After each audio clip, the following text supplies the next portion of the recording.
Hola, ¿qué tal? Muy buen día.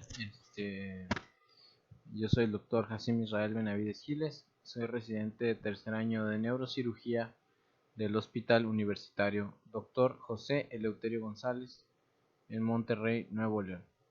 Y vamos a hablar del tema de aneurismas de la arteria carótida interna, específicamente sobre los aspectos anatómicos para su identificación.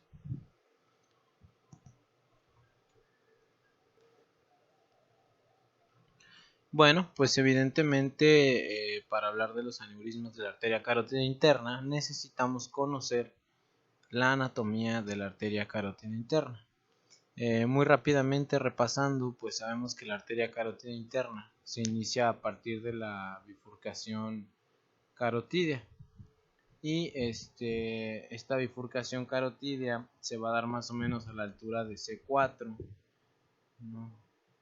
1, 2, 3, C4, que corresponde con el borde superior del cartílago tiroides. Aquí es donde generalmente se divide la arteria carótida común, y esta va a ascender hacia la base del cráneo, ingresando de manera al interior del cráneo por el conducto carotídeo, y esta arteria carótida interna va a terminar por debajo de la sustancia perforada anterior.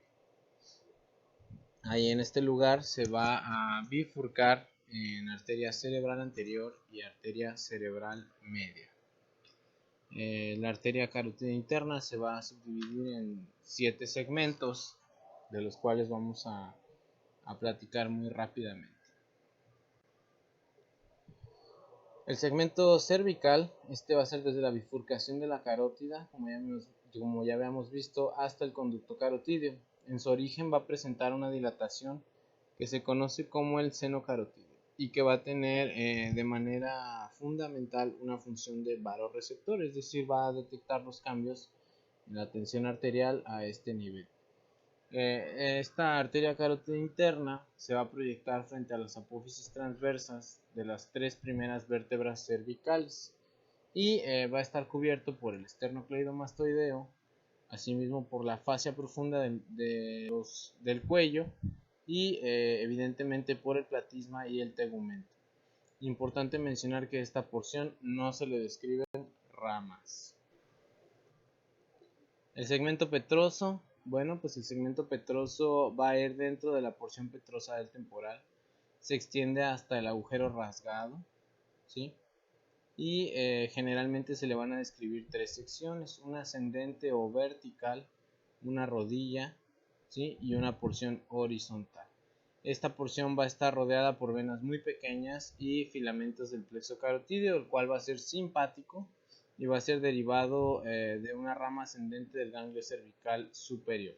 Se le describen 2 ramas a esta porción, es la arteria córtico-timpánica, aquí la tenemos esquematizada, cortico-tympanic artery, va a ingresar a la cavidad del oído medio a través de un foramen óseo y va a dar irrigación sobre toda la pared medial y al piso de esta cavidad del oído medio. Asimismo tenemos como rama la arteria vidiana, que va a ingresar junto con el nervio vidiano a través del conducto vidiano y que se va a unir a una rama de la arteria maxilar interna, también del mismo nombre como arteria vidiana, y estas se van a distribuir hacia la apófisis pterigoides del hueso esfenoides y van a dar irrigación sobre todo a las estructuras superiores de la faringe. Ambas ramas se anastomosan con ramas de la maxilar interna. Es muy importante decir que ambas ramas van y se anastomosan con la maxilar interna. Bueno, el segmento lacerum, o segmento rasgado, es un segmento muy corto. Únicamente se va a corresponder al segmento de la arteria carótida interna, que se corresponde por encima del foramen rasgado. Este foramen rasgado, foramen lacerum, normalmente va a estar ocupado por fibrocartílago, como está aquí esquematizado, y la arteria carótida interna se va a corresponder inmediatamente superior a este pequeño segmento muy corto y al cual no se le describen ramas, es el segmento lacerum de la arteria carótida interna. Si tenemos una vista del cráneo desde adentro, ¿sí? Podemos identificar el foramen lacerum o el foramen rasgado en esta parte, justo al lado de la silla turca, ¿sí? Y anatómicamente pues muy relacionado con la apófisis clinoides posterior y anterior. El segmento cavernoso, este segmento cavernoso es muy importante saber que está totalmente rodeado por el seno cavernoso, ¿sí? Esta parte totalmente rodeada por el seno cavernoso, y va a tener su límite desde el ligamento petrolingual, ¿sí? Que está aquí esquematizado en esta angiografía.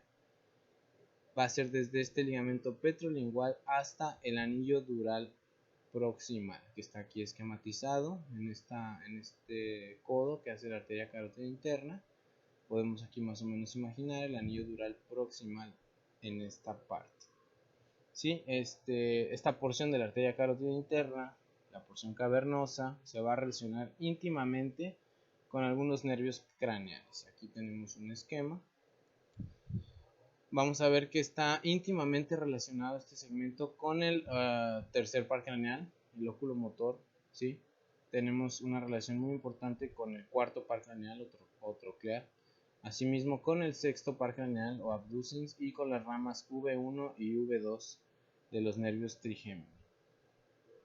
A esta porción de la arteria carótida se le describen ramas cavernosas que van a irrigar los ganglios, sobre todo el semilunar del quinto par craneal, las paredes del seno cavernoso y los senos craneales que lo rodean. Además, en esta porción se le van a describir sobre todo las ramas hipofisiarias inferiores, ¿sí? Ramas hipofisiarias inferiores. El segmento clinoideo va a ser desde que sale del seno cavernoso, ¿sí? En el anillo dural proximal y se extiende hasta el anillo dural distal que tenemos aquí en este esquema. Normalmente a este segmento no se le describen ramas y pues es un segmento muy corto de la arteria carótida interna. El segmento oftálmico va a ser desde el anillo dural distal hasta el origen de la arteria comunicante posterior, ¿sí? Este pequeño segmento. Muy importante, se le nombran como ramas la arteria oftálmica, ¿sí? Y como podemos ver en este esquema, además de la arteria oftálmica, tiene también la salida de las arterias hipofisiarias superiores. Es muy importante este segmento, hablando de la arteria hipofisiaria superior, ya que aquí puede haber aneurismas también en la raíz de la arteria oftálmica y en la raíz de la arteria hipofisiaria superior. Entonces es muy importante saber que esta arteria hipofisiaria superior está a este nivel cuando se buscan aneurismas de este segmento de la arteria carótida interna. El segmento comunicante va a ser desde el origen de la arteria comunicante posterior, ¿sí? Hasta la bifurcación de la arteria carótida interna. Se va a bifurcar, como bien sabemos, en arteria cerebral anterior y arteria cerebral media. Aquí en esta parte es muy importante destacar como ramas la arteria comunicante posterior, ¿sí? Y la arteria coroidea. La arteria coroidea está aquí esquematizada, ¿ok? Y en esta parte aquí vemos cómo sigue la arteria coroidea todo este trayecto. Va a dar irrigación sobre todo al brazo posterior de la cápsula interna y a los plexos coroideos, ¿sí? Del cuerno temporal de los ventrículos laterales. La arteria coroidea anterior. Muy bien, aneurismas cerebrales. Bueno, los aneurismas intracraneales son considerados la principal anormalidad cerebrovascular que se puede corregir quirúrgicamente y son una causa importante de hemorragia subaracnoidea en la población adulta. Esta patología se ha descrito con una prevalencia del 0.2 al 9.9% de la población general, con una tasa anual de ruptura que va desde el 1 hasta el 2%. La mayoría de los aneurismas cerebrales se van a localizar en segmentos del polígono de Willis y cuando no, es mucho más común que se presenten en los primeros 4 milímetros de la arteria cerebral media.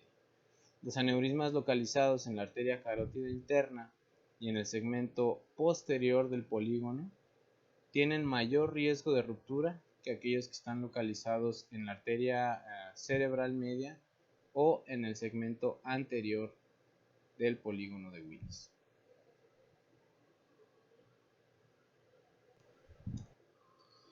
Bueno, el doctor Albert Roton, este doctor desde 1979 introdujo 3 reglas relacionadas con la anatomía de los aneurismas, y estas reglas deben ser consideradas para el manejo diagnóstico de dichas lesiones. La primera regla se refiere a que los aneurismas se van a originar en los sitios de ramificación de los vasos principales. Esto puede presentarse de 2 maneras, ya sea adyacente al vaso que se ramifica del tronco principal, como es el caso de los aneurismas que se originan de la arteria carótida interna en el nacimiento de la arteria comunicante posterior, o bien en las bifurcaciones de un vaso principal. Esto sucede en el caso de aneurismas que se originan en la bifurcación de la arteria cerebral media, así como por ejemplo en los aneurismas del tope de la basilar. La segunda regla del Dr. Roton hace referencia a que los aneurismas se originan en la curvatura de las arterias, ya que esta curvatura va a producir alteraciones hemodinámicas intravasculares que generan un estrés en la onda pulsátil de las regiones apicales. Por esta razón, los aneurismas se van a originar en la convexidad de las curvaturas y no en la concavidad. Como podemos ver, aquí viene el flujo, hay un mayor estrés de la onda del pulso, y en esta concavidad de la curvatura es donde se van a producir los aneurismas de una forma predeterminada. La tercera regla estipula que la dirección de los aneurismas sigue siempre la dirección del flujo sanguíneo. Sin duda alguna, el pleno conocimiento de la anatomía vascular cerebral, así como sus variantes, se va a traducir en un mejor resultado para el diagnóstico, sin olvidar también que el conocimiento de la anatomía de los aneurismas con sus múltiples variantes debe tomarse en cuenta.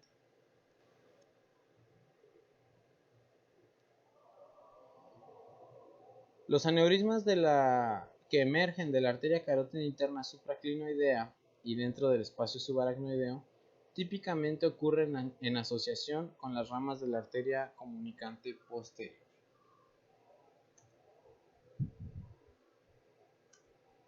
Así como la arteria coroidea anterior o en la terminación de la arteria carótida interna, donde propiamente se va a bifurcar en arteria cerebral anterior o arteria cerebral media. Los aneurismas supraclinoideos de la arteria carótida interna que ocurren en cada una de estas localizaciones tienen características únicas y requiere considerarse específicamente cada una de sus características para el manejo quirúrgico. Y pues bueno, sabemos que aproximadamente el 25% de todos los aneurismas intracraneales son aneurismas de la arteria comunicante posterior, siendo estos, por lo que se reporta en la literatura, los segundos más frecuentes de todos, únicamente después de los aneurismas de la arteria comunicante anterior, que se describen hasta en el 40% de los casos. Sin embargo, pues esta parte de la vascularización está por fuera del tema que estamos comentando el día de hoy. Así que continuando, pues los aneurismas de la bifurcación de la arteria carótida interna, de la bifurcación entre arteria cerebral anterior y arteria cerebral media, estos aneurismas se cuentan desde el 4% hasta el 15% de todos los aneurismas intracraneales. Y pues vaya, aquellos que son de la arteria coroidea anterior son todavía más raros, y estos van a corresponder a menos del 5% de todos los aneurismas intracraneales. Aunque la incidencia de aneurismas intracraneales en la población pediátrica es relativamente baja, la terminación de la arteria carótida interna es la localización intracraneal más común en la presentación de los aneurismas de este grupo etario. Se invierte esta frecuencia y es aquí donde los vemos más frecuentes.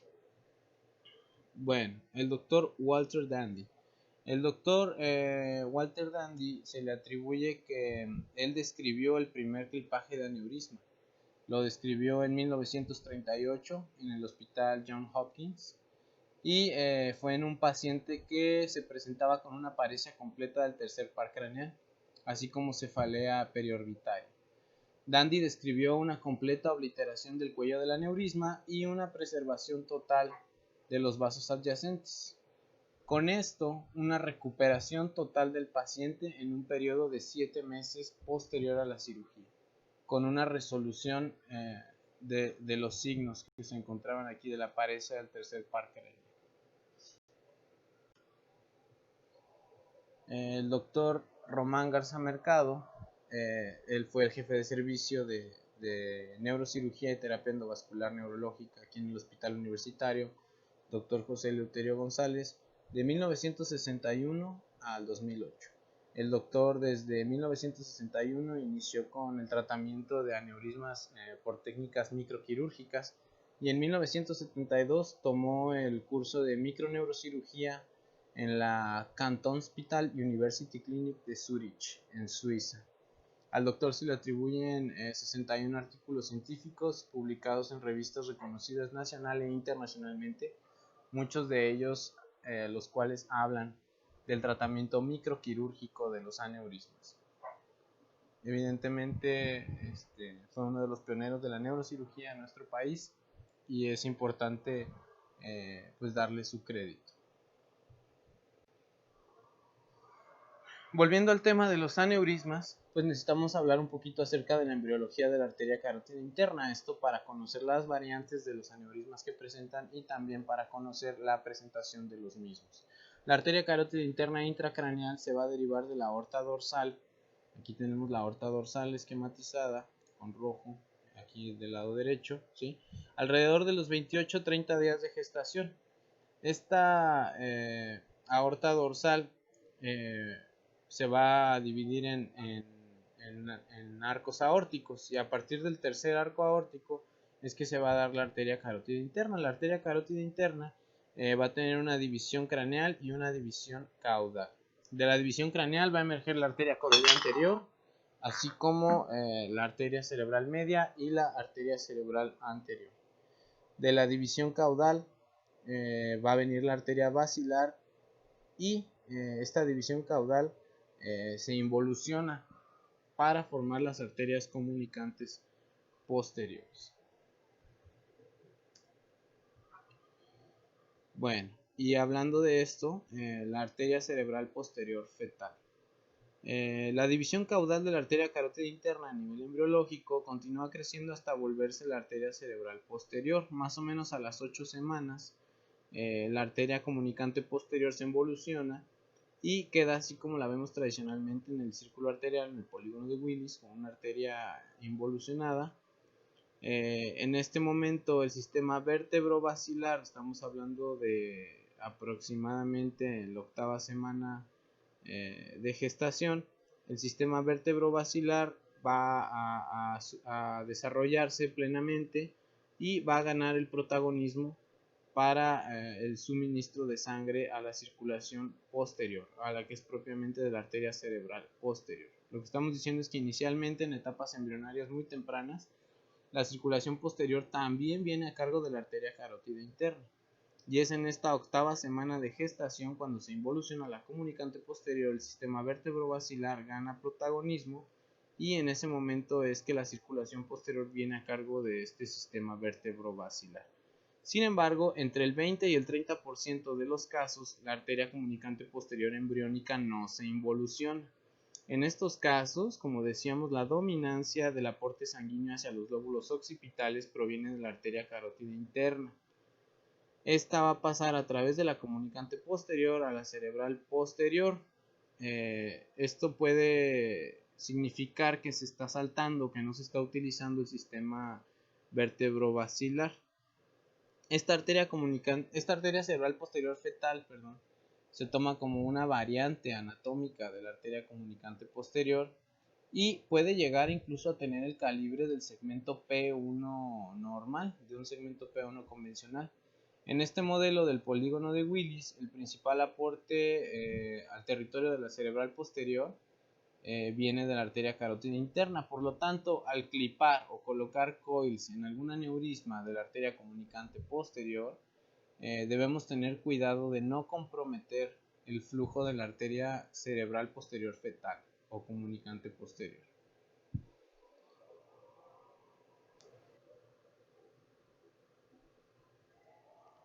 Aquí tenemos un caso, ¿sí?, donde se ejemplifica perfectamente bien esta arteria cerebral posterior fetal. ¿Sí? Del lado izquierdo tenemos una angiografía con sustracción digital en la cual se está inyectando contraste en la arteria carótida interna del lado izquierdo. Aquí podemos ver cómo hay llenado del contraste, arteria carótida interna, arteria comunicante posterior. Aquí se ve el aneurisma sacular, ¿sí? Y en la imagen de en medio tenemos una reconstrucción en 3 dimensiones de la misma angiografía. Podemos ver de igual manera arteria carótida interna, el aneurisma, la arteria comunicante posterior, ¿sí? Y en este caso, como por las características particulares de este paciente, se decide realizar una prueba que se ve aquí en la imagen que está con la letra C. Aquí vemos una angiografía con sustracción digital. Esta es una vista antero-posterior. Como vemos aquí se está poniendo el contraste directamente el disparo hacia la arteria vertebral izquierda. Vemos como el contraste sube por la basilar, llega al tope de la basilar, se perfunde a la arteria cerebral posterior derecha, pero vemos una ausencia, prácticamente una ausencia de la arteria cerebral posterior izquierda.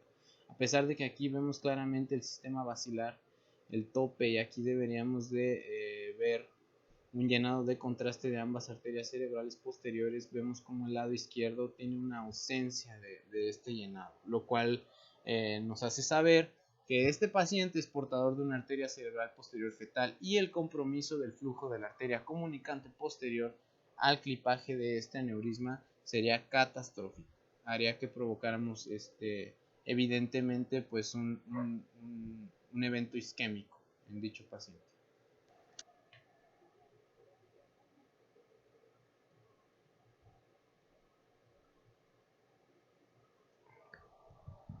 Este es el video de el clipaje de un aneurisma de un paciente, el cual tiene esta persistencia de la arteria cerebral posterior fetal.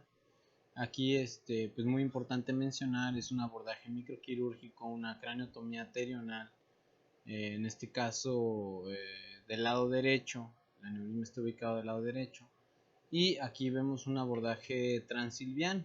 Como podemos ver, hay retracción de la base del lóbulo frontal, hay una microdisección de la aracnoides y de las estructuras de las meninges, que nos van a dar ahí redobles, sobre todo al llegar al espacio interóptico.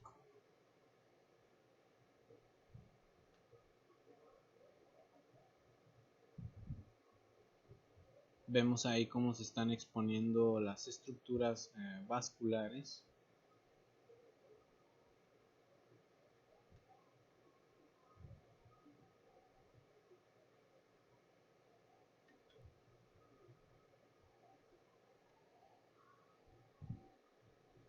Ok, muy bien, vemos el nervio óptico de este lado la arteria carótida interna, ¿sí?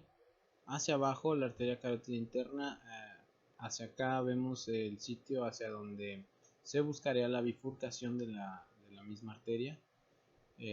Aquí podemos ver el sitio donde propiamente se describe el nacimiento de la arteria comunicante posterior, y es bien importante hacer una disección cuidadosa y hacer una disección suficiente para exponer el cuello de dicho aneurisma, colocar el clip exitosamente y preservar la permeabilidad y la circulación a través de la arteria comunicante posterior, sobre todo en estos casos.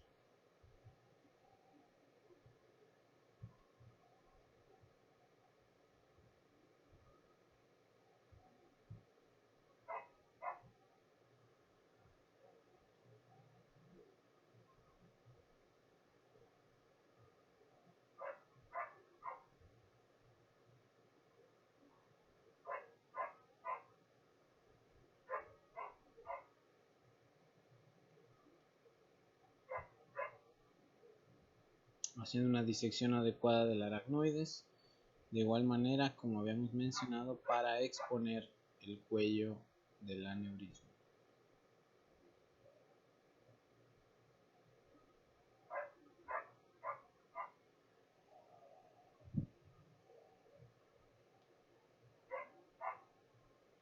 Aquí vamos a ver la colocación del clip, siempre buscando preservar la permeabilidad de los vasos adyacentes.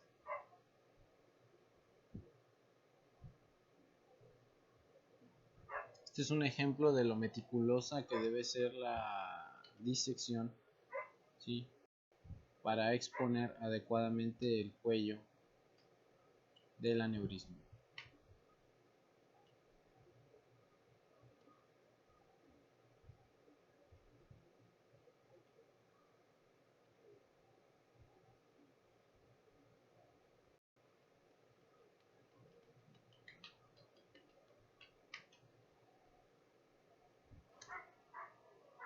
Bueno, la presentación más común de los aneurismas de la arteria comunicante posterior, así como de la coroidea anterior, de la bifurcación de la arteria carótida interna, va a ser la hemorragia subaracnoidea. En estos casos de hemorragia subaracnoidea, el paciente va a ser candidato a un tratamiento de urgencia durante las primeras 24 horas. Esto siempre para minimizar el riesgo de un resangrado. Los pacientes con aneurismas no rotos pero sintomáticos también deben considerarse para tratamiento de urgencia, sobre todo cuando tengan antecedentes heredofamiliares de hemorragia subaracnoidea. Este antecedente siempre debe ser tomado en cuenta para tomar la decisión de un tratamiento a un aneurisma no roto.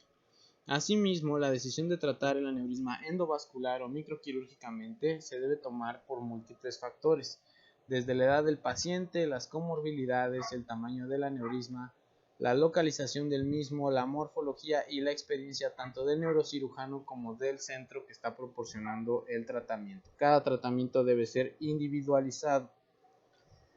La sintomatología también puede presentarse por efecto de masa. Los aneurismas de la arteria comunicante posterior, sobre todo por su disposición anatómica, se pueden presentar con parálisis parcial o completa del tercer par craneal.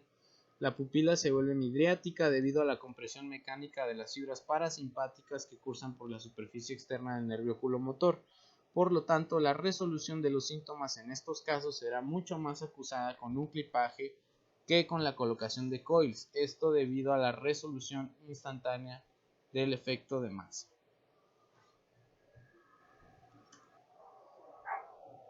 Muy bien, para el diagnóstico, pues debido a la disponibilidad tanto de la resonancia magnética con secuencias vasculares, la angioresonancia, así como la angiotomografía, estos estudios se han establecido pues casi de manera generalizada como una modalidad inicial de diagnóstico. Tenemos ya inclusive manera de reconstruir tanto las tomografías vasculares como las resonancias vasculares. Sin embargo, la angiografía cerebral diagnóstica continúa siendo el estándar de oro para el diagnóstico de estas lesiones vasculares cerebrales. Bueno, pues como mencionábamos, el gold standard para el diagnóstico de los aneurismas cerebrales va a ser la angiografía cerebral diagnóstica con sustracción digital. Aquí en la imagen pues tenemos un aneurisma de la arteria coroidea anterior. Del lado izquierdo tenemos una vista anteroposterior y del lado derecho tenemos una vista lateral. Aquí anatómicamente pues nos sirve para identificar y saber que este aneurisma es del segmento coroideo anterior. Está pegado a la raíz de la arteria coroidea anterior. En cuanto a la planeación preoperatoria de los aneurismas de la bifurcación de la arteria carótida interna, la ausencia o presencia de llenado cruzado del contraste de la arteria cerebral anterior ipsilateral al aneurisma desde la arteria comunicante anterior, es decir, desde la A1 contralateral, es importante para valorar con una prueba de compresión la permeabilidad del sistema. Esta maniobra va a consistir en realizar una compresión de la arteria carótida interna ipsilateral durante la inyección de contraste de la arteria carótida interna contralateral. Esto es para determinar si el territorio de la arteria cerebral anterior ipsilateral al aneurisma puede recibir suficiente aporte desde el sistema contralateral. Esto implicaría que el compromiso de la A1 ipsilateral durante un clipaje en un aneurisma de la bifurcación puede ser compensado por una circulación colateral desde la arteria comunicante anterior. Es muy importante realizar esta prueba de compresión para hacer una planeación del tratamiento. Los aneurismas localizados en el segmento comunicante, así como en el segmento de la arteria coroidea anterior y en la bifurcación de la arteria carótida interna, son típicamente favorables para el clipaje microquirúrgico, ya que con frecuencia tienen el origen de la arteria en su base y su identificación meticulosa permite aplicar el clip en el cuello de los aneurismas con una preservación simultánea de los orígenes de las arterias con una mínima retracción cerebral. Asimismo, se dice que los aneurismas de la terminación de la carótida interna, que se proyectan posteriormente, frecuentemente prefieren tratarse mediante técnica endovascular, ya que el clipaje de los aneurismas que se proyectan posteriormente puede ser traicionero, al no tener una muy buena visualización de las arterias perforantes que nacen de la cara posterior de estas arterias. Y vaya, hay que mencionar que en el tratamiento de pacientes con múltiples aneurismas, que sí los hay, el clipaje de un aneurisma contralateral a través de una craniotomía terional es más frecuentemente exitoso cuando se trata de aneurismas de la terminación de la arteria carótida interna.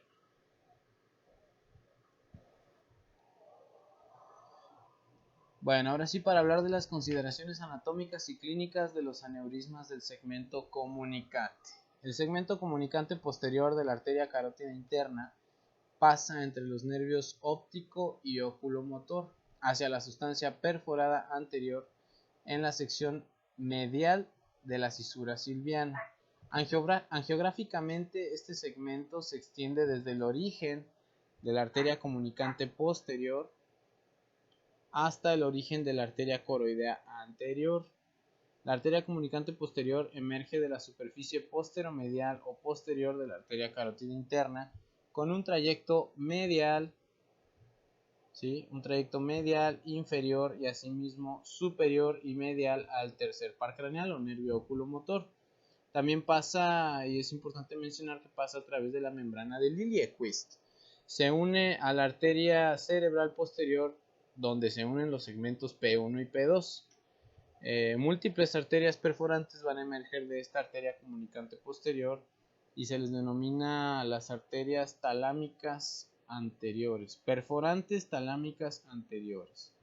Es importante conocer esto ya que durante el clipaje de un aneurisma de la arteria comunicante posterior, si no tenemos cuidado de estas arterias talámicas perforantes anteriores, podemos agarrarlas con el clip y comprometer de esa manera la irrigación sanguínea hacia el tálamo. Con mayor frecuencia los aneurismas de la arteria comunicante posterior son propios de la arteria carótida interna, pero en su origen, en su cuello, van a incorporar el origen de la arteria comunicante posterior. Es decir, que no van a salir directamente de la arteria comunicante posterior, son aneurismas de la arteria carótida interna, pero están pegados al nacimiento de esta arteria comunicante posterior. Estos son considerados relativamente directos para clipaje, ya que su localización es muy proximal en la arteria carótida interna supraclinoidea. Como ya habíamos mencionado, estos representan hasta el 25% de todos los aneurismas rotos intracraneales y la dirección en la que se proyecta el domo de estos aneurismas tiene implicaciones significativas para el tratamiento microquirúrgico. Por ejemplo, cuando el domo se proyecta anterolateralmente, el origen de la arteria comunicante posterior frecuentemente está cubierto de la vista por el mismo aneurisma. Asimismo, el domo del aneurisma puede adherirse a la hipófisis clinoidea anterior. En esta situación, requiere de una disección cautelosa para movilizar el domo y visualizar el origen de la arteria comunicante posterior durante la colocación del clip. Un domo superolateral ocasionalmente se proyecta hacia el plano esfenoidal y cuando estos se rompen, inclusive podemos tener hematomas subdurales.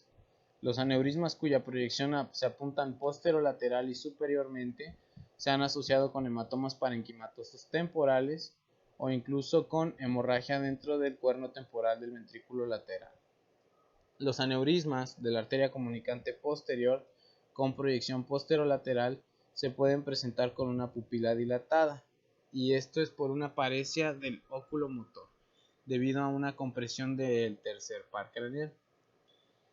Aquí vemos en el esquema muy bien la proximidad de la arteria comunicante posterior al aneurisma que viene de la arteria carótida interna y que involucra el nacimiento de esta comunicante posterior, su relación con el tercer par craneal. Vemos como el efecto de masa ocasiona un desplazamiento del mismo nervio, y en el esquema de este lado vemos también cómo la arteria comunicante posterior se relaciona con el tercer par craneal, y este es el mecanismo por el cual estos aneurismas se pueden presentar con esta alteración. Es muy importante mencionar que los aneurismas de proyección posterolateral inferior pueden penetrar en la membrana de Liljequist con una proyección hacia la fosa interpeduncular. Aquí tenemos una imagen con la membrana de Liljequist. Vemos que este va a ser un redoble aracnoideo, ¿sí?, que va a separar la cisterna supracelular de la cisterna interpeduncular.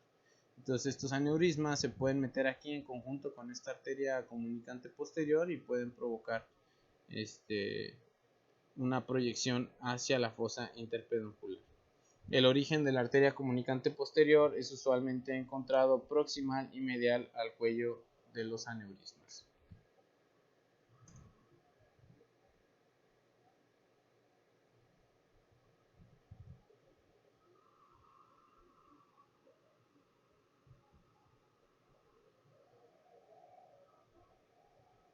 Muy bien, en este video vamos a ver cómo se realiza una clinoidectomía cuando la apófisis clinoides anterior del hueso esfenoides no nos permite visualizar adecuadamente el cuello del aneurisma, ergo colocar el clip se realiza una clinoidectomía. En esta técnica también es una craniotomía terional, ¿sí? Del lado derecho vemos cómo se está realizando, ya una vez que se realizó el abordaje transilviano, vemos cómo se está realizando la clinoidectomía. Primero con un fresado, un drill, ¿sí? Se realiza una remoción del exceso óseo que no nos permite ver el cuello de este aneurisma, y inclusive se describe que se puede utilizar también en caso necesario el apoyo de una gubia de Kerrison, como vemos en la imagen. Con el propósito es hacer una clinoidectomía suficiente para visualizar de manera adecuada el cuello de nuestro aneurisma, y así, como vemos en la imagen, colocar de manera satisfactoria el clip en el cuello de nuestro aneurisma.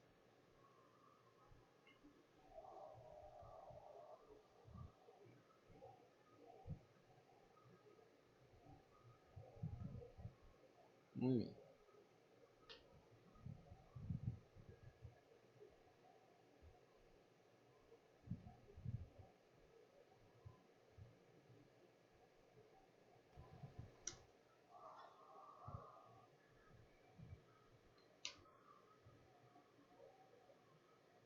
Bueno, pues muy rara vez los aneurismas de la arteria carótida interna supraclinoidea van a emerger de la pared, directamente de la pared, ya puede ser ya sea anterior o posterior. Estos se van a denominar aneurismas de pared anterior y posterior de la arteria carótida interna. Estos van a emerger sobre todo en los segmentos coroideos o comunicantes y sin asociarse al nacimiento de ninguna de las ramas de la arteria carótida interna. Los aneurismas de pared anterior generalmente tienen bases muy amplias y pueden ser particularmente traicioneros si es que tienen paredes tipo, la literatura las menciona como blister-like, que tienen una tendencia muy alta a la ruptura. Para este tipo de aneurisma se describe una técnica que se le conoce como grab clipping o clipaje de envoltura, la cual ha sido descrita en pacientes con aneurisma de la arteria carótida interna supraclinoidea, y se utilizan materiales como Silastic envuelto en malla de Dacron o Dacron impregnado de colágeno. Inclusive se describe el uso de politetrafluoretileno, y estas técnicas de clip wrapping se usan para aneurismas fusiformes en los cuales no se puede colocar un clip. Esta técnica se asocia con una muy baja tasa de complicaciones, tanto agudas como tardías. Aquí vemos el aneurisma de pared anterior, que pues, no se le puede colocar el clip, a veces por las características de la pared, a veces es fusiforme, y pues en este ejemplo vemos, es un ejemplo del material que se utiliza y en el cual se envuelve el aneurisma.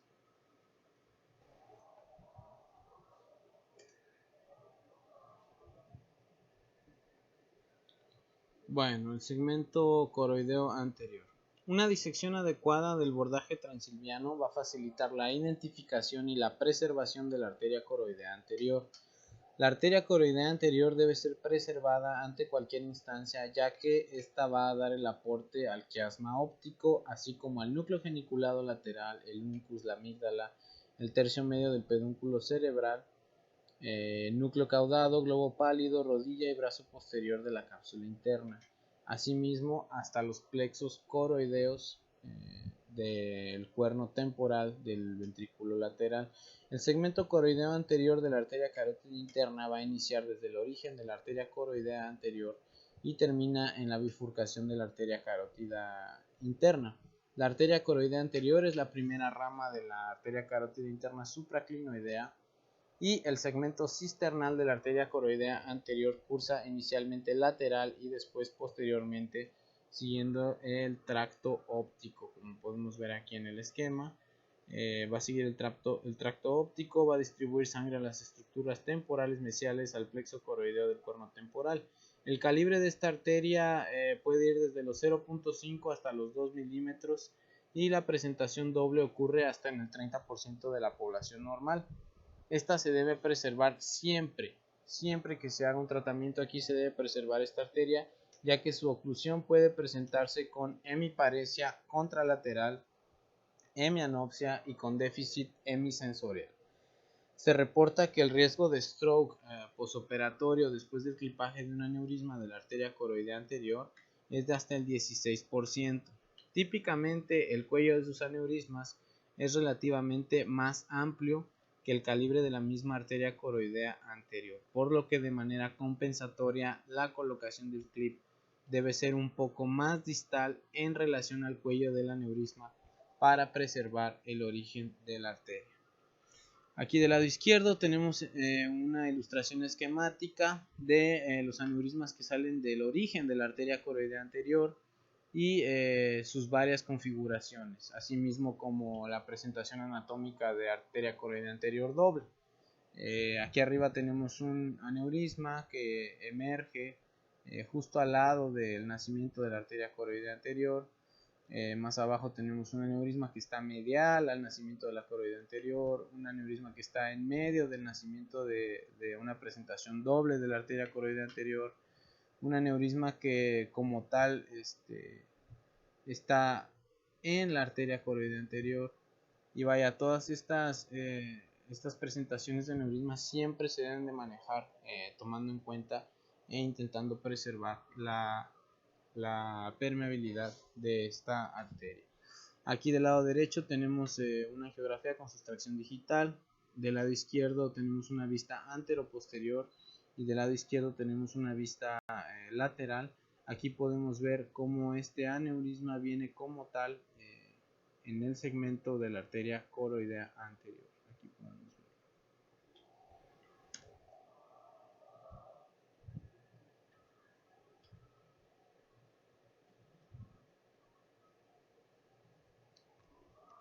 Bueno, esta es una angiografía con sustracción digital de un paciente con un aneurisma de la arteria coroidea anterior.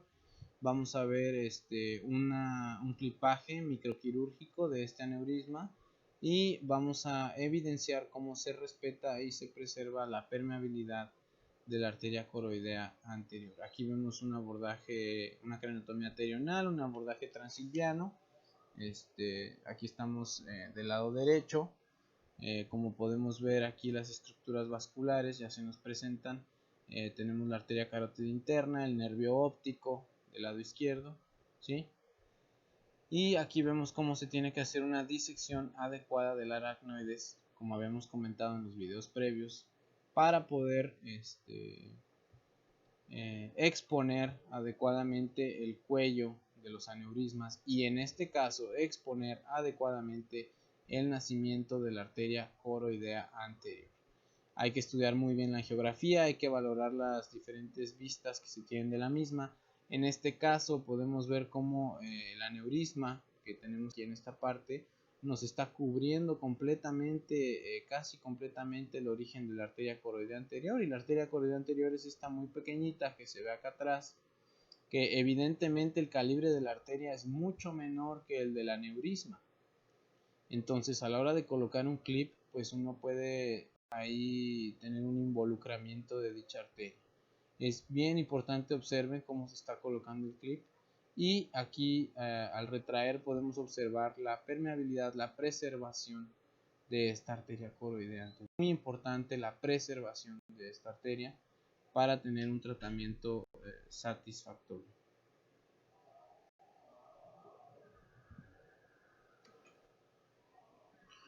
Y bueno, la bifurcación carotidia, vamos a tener que los aneurismas de esta bifurcación carotidia se localizan en la bifurcación terminal de la arteria carótida interna.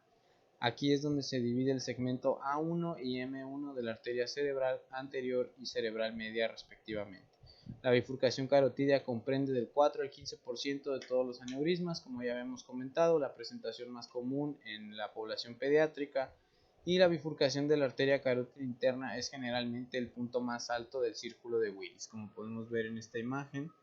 Del lado izquierdo vemos cómo esta bifurcación corresponde con el punto más alto del círculo arterial. Es muy importante identificar la dirección del domo de los aneurismas, ya que estos pueden emerger tanto del origen de A1 como del origen de M1. Más comúnmente se proyectan superior y medialmente. Esto hace que sus domos se impriman en el giro órbito-frontal o en el tracto olfatorio. El domo se puede proyectar también junto con el segmento A1 de la arteria cerebral anterior. Otros aneurismas se proyectan posteriormente y van a ocupar la cisterna silviana. Estos aneurismas generalmente son acompañados o nacen del sistema de M1 de la arteria cerebral media. Es muy importante identificar la anatomía de los vasos perforantes que están alrededor del cuello del aneurisma. Los más críticos son los del grupo medial de las arterias ventrículo-estriadas, que nacen en las caras posteriores de A1 y M1, así como en la bifurcación de la arteria carótida interna. Estos van desde la sustancia perforada anterior hasta los ganglios basales, y ya que estos vasos emergen de la superficie posterior, el clipar aneurismas que se proyectan anteriormente en esta bifurcación de la arteria carótida interna es relativamente más favorable que clipar aquellos que se proyectan posteriormente. Los aneurismas rotos de la bifurcación de la arteria carótida interna típicamente se presentan con un hematoma parenquimatoso y con mínima hemorragia subaracnoidea. Los aneurismas de la bifurcación suelen ser sustancialmente más grandes que los aneurismas de la arteria coroidea anterior o de la comunicante posterior, por lo cual su morbilidad también tiende a ser mayor. Estos aneurismas tienden a tener mayor historia natural, ya que su ruptura es más difícil, por lo que frecuentemente se encuentran calcificados. La pared calcificada del cuello de un aneurisma puede comprometer el clipaje exitoso del mismo, ya que disminuye la elasticidad de la pared del cuello, por lo que estos aneurismas se prefiere tratarlos por modo a técnicas endovasculares. Aquí podemos ver en la imagen el calcio, cómo se ve calcificado este aneurisma, seguramente es una lesión crónica.